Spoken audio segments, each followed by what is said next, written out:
राज्य भर में हो रही भारी बारिशों के संबंध में मुख्यमंत्री केसीआर ने स्थितियों की समीक्षा की। दिल्ली दौरे पर चल रहे मुख्यमंत्री वहीं से वर्चुअल व्यवस्था के माध्यम से सरकार के मुख्य सचिव सोमेश कुमार सहित अन्य कई विभागों के अधिकारियों के साथ बैठक की। समीक्षा बैठक के दौरान मुख्यमंत्री केसीआर ने अधिकारियों को आदेश दिया कि वर्षा प्रभावित उन क्षेत्रों में सहायता एवं राहत के कदम उठाए जाएं। उन्होंने बचाव एवं राहत कार्यों में के तेज रफ्तार के साथ करने के भी आदेश दिए। मुख्यमंत्री ने अधिकारियों को आदेश दिया कि निचले क्षेत्रों में बसे लोगों को राहत एवं पुनर्वास केंद्रों पर स्थानांतरित किया जाए। इसी मौके पर मुख्यमंत्री ने बारिशों तथा बाढ़ की स्थितियों पर जिला कलेक्टरों के साथ भी समीक्षा की।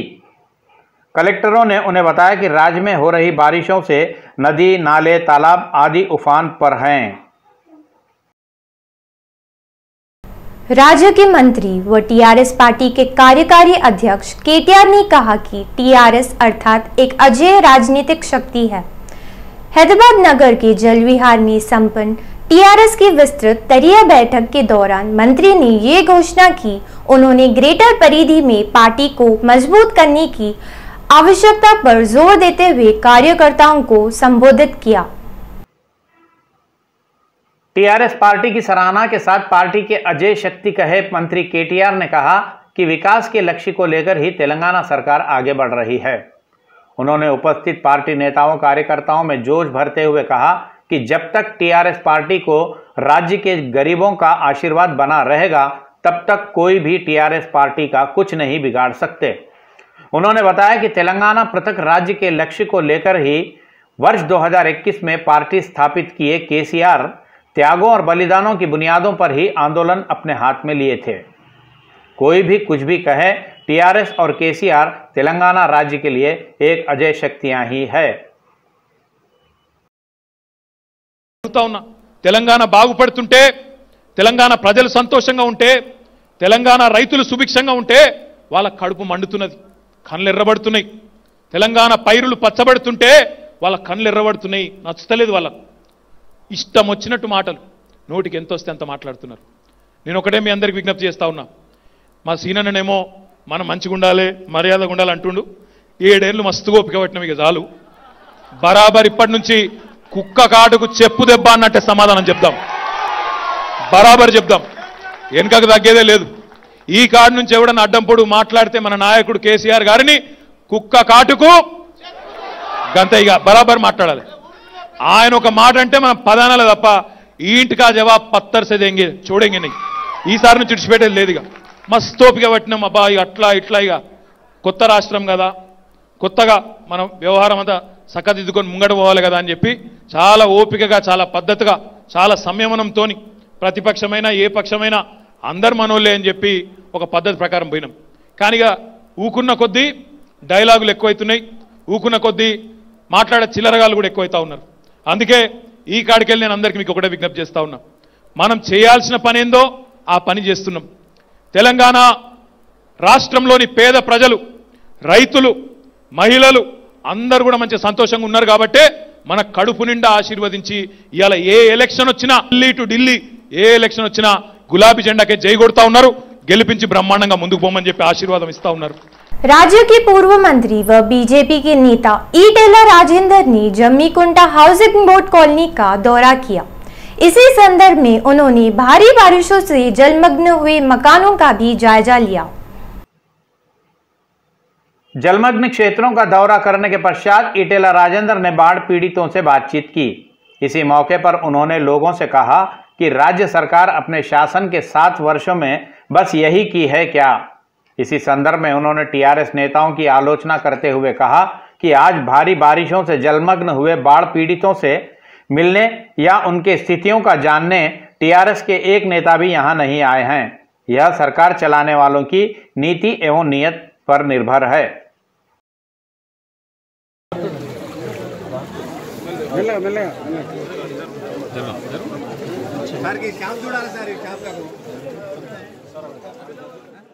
राज्य के महबूबनगर जिला पालमेरू में वाईएसआर तेलंगाना पार्टी के अध्यक्ष वाई शर्मिला ने अपना नियमित बेरोजगार अनशन आयोजित किया।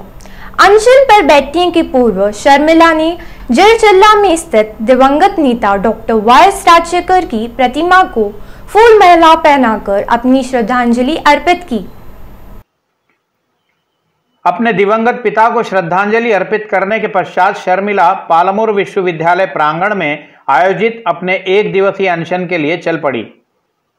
इस कार्यक्रम में वाईएसआरटीपी के नेता, राजशेखर रेड्डी के समर्थक एवं भारी संख्या में बेरोजगार तथा युवा उपस्थित थे। इस अवसर पर सरकार के खिलाफ युवाओं ने नारेबाजी भी की।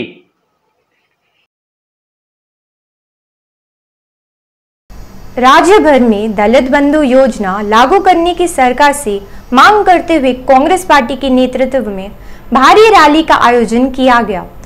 महेश्वरम क्षेत्र के नेता दीपा भास्कर के तत्वावधान में आयोजित रैली में उपस्थित नेताओं कार्यकर्ताओं ने सरकार के खिलाफ नारेबाजी की।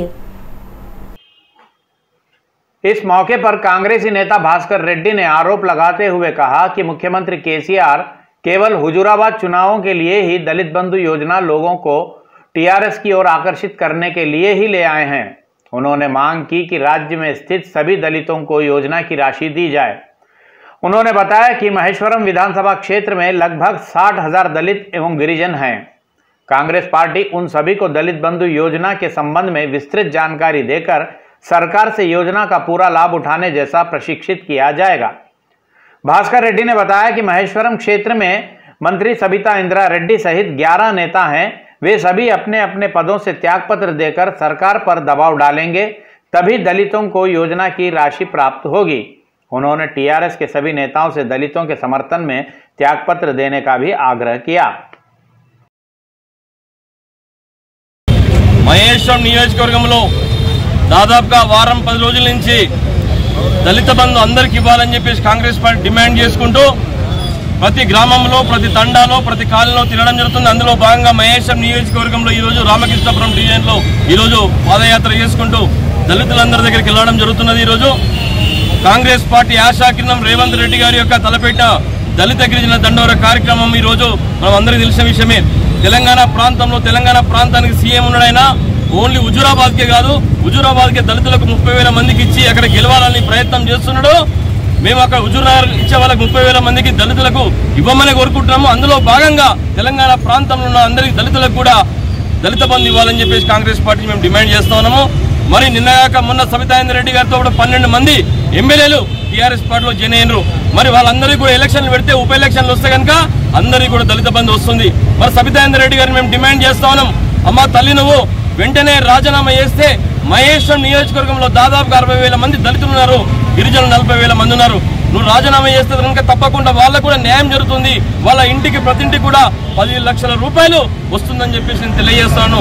गणेश निमज्जन के संबंध में आज उच्च न्यायालय में सुनवाई की कार्यवाही आरंभ हुई।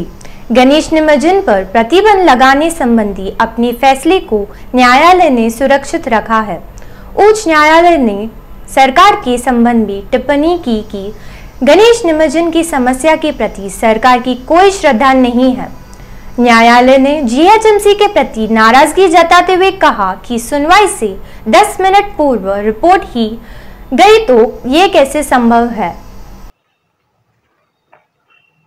हैदराबाद नगर के टैंकबंड में गणेश प्रतिमाओं के निमज्जन की सुनवाई के मामले में नाराज हुए उच्च न्यायालय की पीठ ने हैदराबाद नगर पुलिस आयुक्त के प्रति अपनी नाराजगी जताते हुए टिप्पणी की कि हैदराबाद नगर पुलिस आयुक्त के पास अपनी रिपोर्ट सौंपने की भी फुर्सत नहीं है क्या।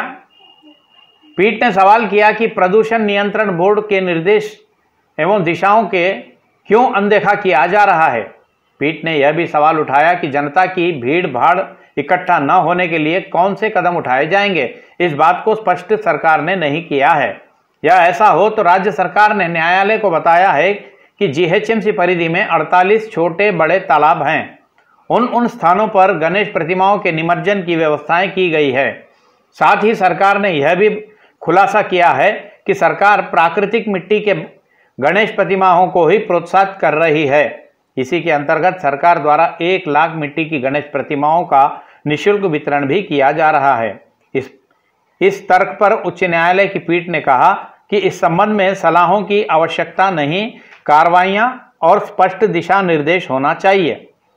न्यायालय ने गणेश निमज्जन पर अपने प्रतिबंधों तथा नियंत्रणों के संबंध में आदेश जारी करने की जानकारी बाद में देने की घोषणा की।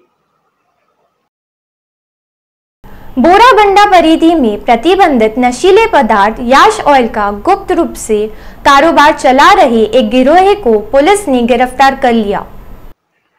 इस अवैध कारोबार संबंधी विश्वस्त समाचार के अनुसार एसआर नगर पुलिस ने बोराबंडा में अचानक उन ठिकानों पर छापेमारी की। इस छापेमारी के दौरान पुलिस ने लगभग लाखों रुपए मूल्य के प्रतिबंधित नशीले पदार्थ याश ऑयल सीज कर लिया। पुलिस मामले की बारीकी से जांच कर रही है। नागार्जुन सागर परियोजना में जल आकर्षण बढ़ गया है। राज्य तथा इससे लगे पड़ोसी राज्यों में निर्विराम हो रही बारिशों के कारण बाढ़ का पानी भारी पैमाने पर नागार्जुन सागर परियोजना में पहुंच रहा है। नागार्जुन सागर परियोजना की कुल जल क्षमता 590 फीट की है। इस समय यहां का जल स्तर 587.50 फीट है। सागर में बारिशों के कारण बाढ़ के पानी का आना अभी जारी है, जिससे यहां का जल स्तर क्रमिक रूप से बढ़ता जा रहा है। बढ़ते जल स्तर को देख सिंचाई जल विभाग के अधिकारियों ने 10,409 क्यूसेक पानी को परियोजना के गेट खोलकर निचले क्षेत्रों में छोड़ दिया है। या ऐसा हो तो अधिकारियों ने यहां होने वाली विद्युत उत्पादन को भी अभी रोक दिया है।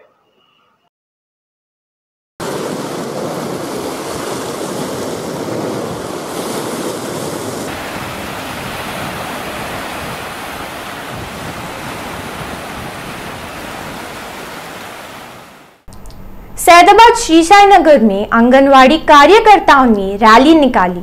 ये पोषण का माह होने से रैली में पार्षद श्वेता रेड्डी ने भाग लिया और छोटे बच्चों की माताओं तथा बस्ती वासियों को पौष्टिक आहार के महत्व से अवगत कराया।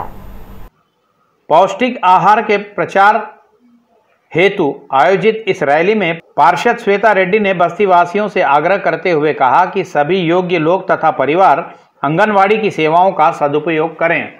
उन्होंने कहा कि विशेषकर छोटे बच्चों की माताएं भरपूर पोषकता वाले पदार्थों का सेवन करना चाहिए। इस कार्यक्रम में आंगनवाड़ी अध्यापिका पद्मिनी, सैदाबाद मंडल सुपरवाइजर सुक्कू सहित कॉलोनी वासी उपस्थित थे।